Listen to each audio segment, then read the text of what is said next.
This is for your May monthlies, and it will be in the description in the bio box below over on Vimeo, listed as extended monthly readings. Okay, still a buy all option for 3 months if people want to buy that. The price is over there. Or if you just want to watch the rest of the reading, the thing is like £3 or $4 or something like that. I think it's not very expensive. If you want to watch the rest of it, over on there I'm asking the 3 different questions, which is, what do they want and need from you as a person? Okay, what is it that they want and need from you? And also, what is going on in their life?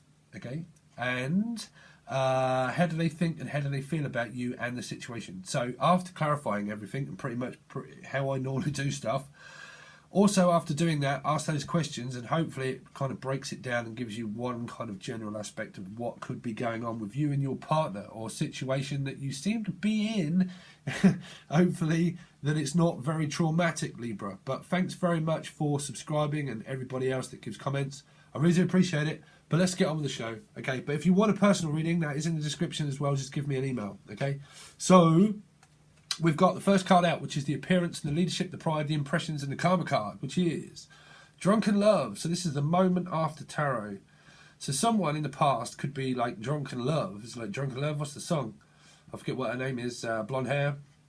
But anyway, drunken love.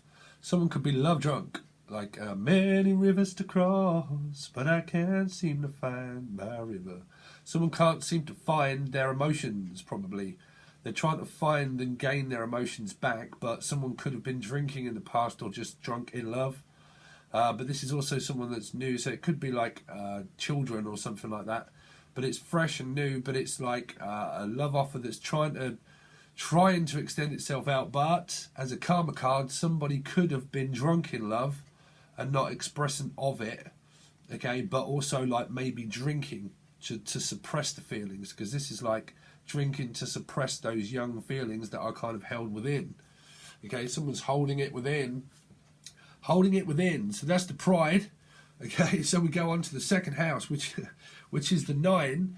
So there's something that's been learned. This is like a cry for help. This is like, Dave, what, bruv? What? Do you want to give it another go? Listen, Dave, Sid, listen, do you want to give it another go? Oh, God, yeah, go on then. Let's have one more crack at it. One more crack at the whip.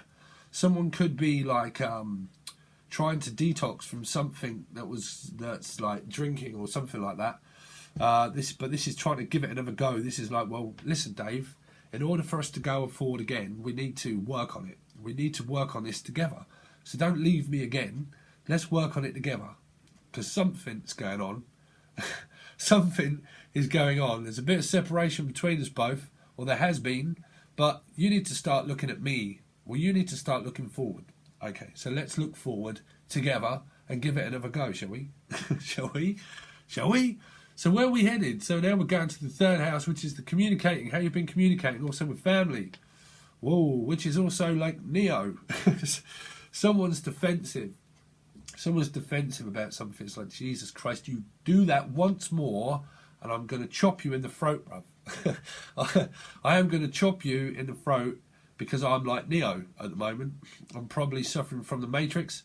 I could be trying to decipher the code of why I feel so defensive. Why do I feel so defensive all the time? So someone's trying to tame themselves. Someone's trying, because this is like decoding the Matrix to me in this deck, which is like Neo.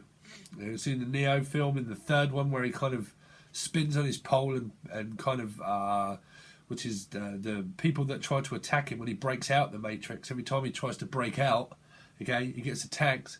So it's kind of like a spiritual awakening of why we feel so defensive in life.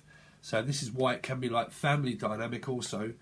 If you're dealing with soulmate issues or things like that, it can reflect out with like family, of where when the mind is chaotic and defensive, that's what you put out is what you get back. Okay, so it's defensive. You feel defensive for fear of abandonment, or fear, because this could be like abandonment, fearing abandonment of something, but not because it's like you need to persevere through it.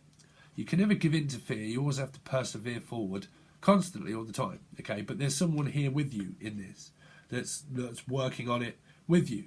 Okay, in this deck.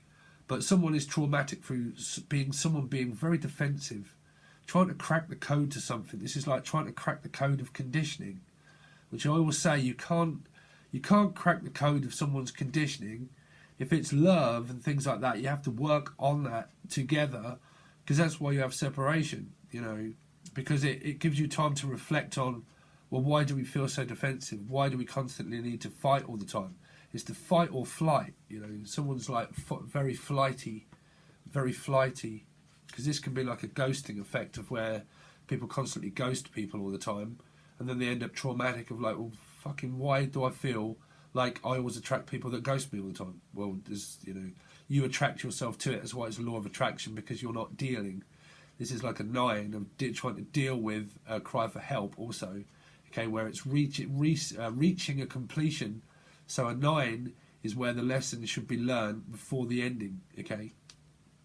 So somebody, and this is the family also, so the communication has been about someone being very defensive of something, like fight or flight. Like, should I leave or should I leave, or should I actually come back? Should I stay or should I go? Should I stay or should I go? So we've got in the 4th house Taurus, maybe a Taurus, or Taurus, Virgo, or Capricorn. But sometimes I pick this up as Taurus because of taming the bull. But someone's trying to tame themselves. So listen, bruv, like, I'm trying to offer you a pentacle, but you're not looking at it. No, because I'm trying to tame myself and not flip out at people at the moment, because I feel very defensive and I'm just about to chop someone in the throat. Somebody, this could be to do with family, because the 3rd house is to do with family.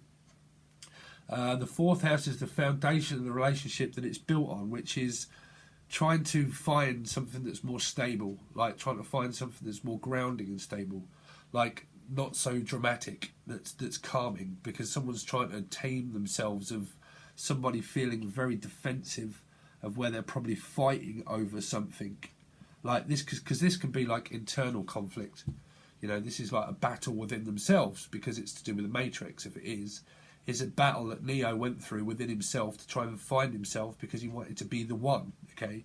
But they wasn't. They were all the one. We're all cut from the same cloth of why we blame society and blame people. So the only person that you ever blame or do things to is yourself. That's why it's reflection of work on yourself, because what you put out is what you get back, you know. When you go through lessons, because this is the lesson, okay? This is the lesson here, the 9. The lesson is why do I always attract myself, or well, that is my perspective of life, is why do I always attract myself to people that do the same thing? But people always say, well, why is it that someone always does that to me? So I need to blame them for why they do it to me. Well, that's just ascension of us, unfortunately, having to go through conflict in life in order to learn to not keep fighting and battling with people, because it just doesn't never resolve anything, you know. Because this is the 7, you see. 7 is about yourself. It's about aligning yourself with the truth of why we need to remain in conflict with people all the time. So we only learn the fact that when you, like 5, like a 5 would be someone that's fighting all the time, which is like the battle and the ego. The ego is the only thing that ever wins. It's the battle of the mind matrix. It's the battle of the mind. It's like an awakening to the truth. 7 is the truth, okay? Truth. So it could be about a Taurus, Virgo, or Capricorn. Let's go, because that's the 4th house, which is the foundation of the relationship that it's built on, is trying to find something that's more relaxed and tame, other than something that's just full of conflict at the moment. Well, so you go to the 7. There you go. You got another 7. You got 2 7s. So okay. So let me tell you about the 7 of Swords. So the 7 of Swords is somewhat, because this is like a someone that runs from conflict, okay? Because it's running from responsibility, but it's also, I'm caught in a trap, I can't hold back. So someone can't never hold back. So they can't hold back the fact that they carry the 5 of Swords, which is blame, because they run from responsibility, which is making a decision of 2. So someone doesn't never make a decision. They constantly do the same thing, which is run from conflict. Instead of looking at conflict about themselves, they run from conflict, and they constantly run out on people, okay? So they walk into another trap of where you can never run from karma, because it's about 7, which is about yourself. 7s are about yourself, okay? Because it's the 7 chakras, okay? 7 wonders of the world, 7 days of the week. Each week that passes is time, okay? So this is like mind. So the fight is like, well, I'm carrying blame everywhere I go because I just don't know how to deal with stuff. Because there's a lot of conflict and fighting and people being very defensive. So the Seven of Swords always runs, but it's like either an energy thief or someone that literally steals stuff. Okay, literally steals stuff.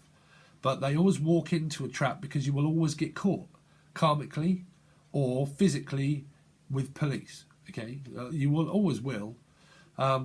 So what happens with this card is the fact that someone runs from responsibility instead of owning up to it because they're a thief. Okay, so they don't own up to stuff, they carry conflict. So they carry conflict of the mind, which is the swords, which is the five, which is the battle and the ego of the Five of Swords. So someone has like ego, like stuff to break down within the ego, because you can't escape karma. Definitely not within this card, but you can't escape karma because what goes around comes around. If you don't deal with something, okay, you try to avoid it, which is avoiding the issue of running from the two. You avoid the issue, and then you get caught into a trap where karma will always say, well, what goes around comes around. So you will put you in a circumstance within family or anything in life where soul groups of people will teach you another lesson. Either the same person or new people or soul groups. Because when you carry conflict and carry blame and you don't deal with the issue within yourself, this is where karma will always state, well, you can't run from it, so we'll just give you a circumstance in life and we'll take something from you. We'll take something from you if you don't deal with the issue of what it is a lesson is here for. Karma is here to teach you a great lesson. Trust me, when you get the lesson, you feel so much better because you understand it about yourself, and then your soul grows. You understand about fighting and blaming, that you can't really ever blame people in society. You can't. You have to deal with it as a human being and an adult. That's why we grow through ascension of our soul growing up. Okay, so it can also relate to children and stuff too. But you know, this person, it's like, I'm running from making any kind of decision. I don't want to make a decision.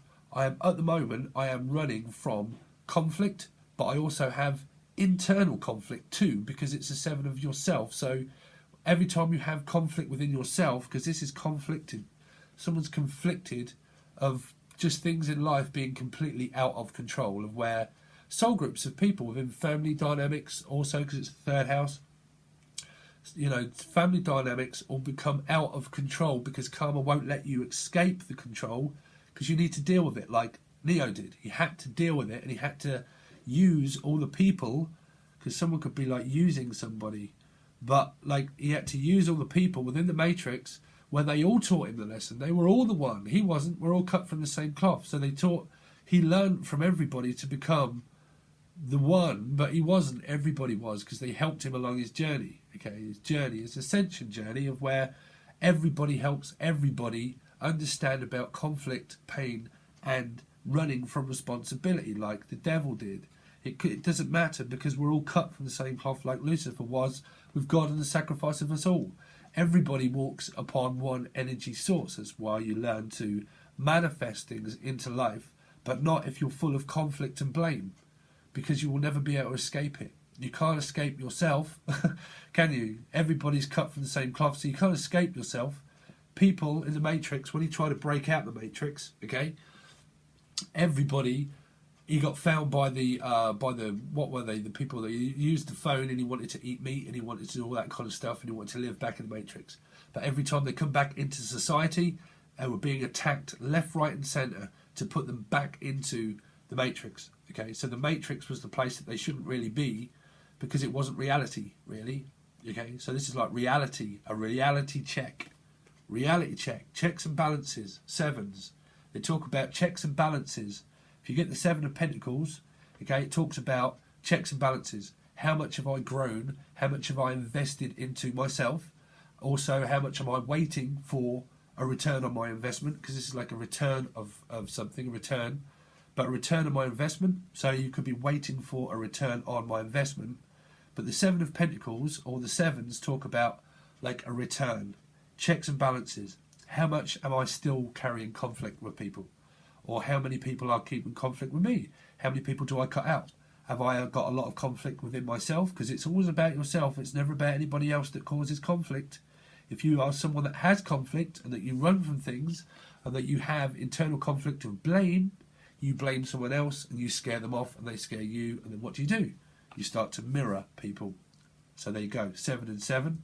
You start to mirror blame and society. You can't blame society because it comes out of control. Okay, so then we go on to, well, the overall energy for this reading is the 10, which is like, what is going on there? Two people. One's got blonde hair, one's got dark hair. One's kind of like, listen, bruv, what is going on down there? I need to check out what is going on. So over on Vimeo, I'm going to clarify that because two people are not really looking where they're going. There's been an ending.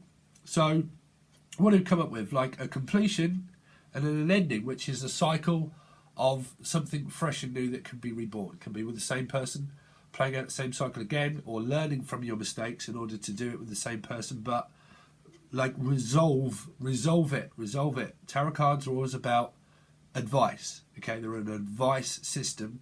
These are not major arcana cards, so they can all be avoided in order to deal with the issue. Okay, but this is like, oh, bruv, what is going on down there? Well, I don't know. There's a pit. There's a pit. We've just dragged this guy out from it, and he's pretty much healing from something. But there's 3 of us here, so there's 3 of us. So we've got to deal with this issue because there's 3 of us in it. Okay, in this impingement. But there might have been, and that's why there might have been an ending, because there might have been some kind of, I don't know. If there was a third party, and you know that there was. If not, but the overall energy is the fact that there's a new beginning in something because something has already ended. Okay, so hopefully it's an end to the conflict of what's been going on here, because someone's waiting on a return of an investment or a return of, or someone's literally trying to steal something, but we'll have to see. Yeah, I don't want to channel too much more because I've gone on for nearly 20 minutes. So that's your reading, Libra. But let's have a look what is going to happen here, because I've got a feeling there's some strange energies under here. But like I said, I will do that, channel everything, and then I will clarify some of the cards if they're really needed. But normally I can just pretty much do it without it. But I will clarify though, and then I will ask those 3 questions over on Vimeo. And the prices are all there, like I said. Okay? All right, Libra, thanks for your support, guys, and I will hopefully catch you over on Vimeo. Peace.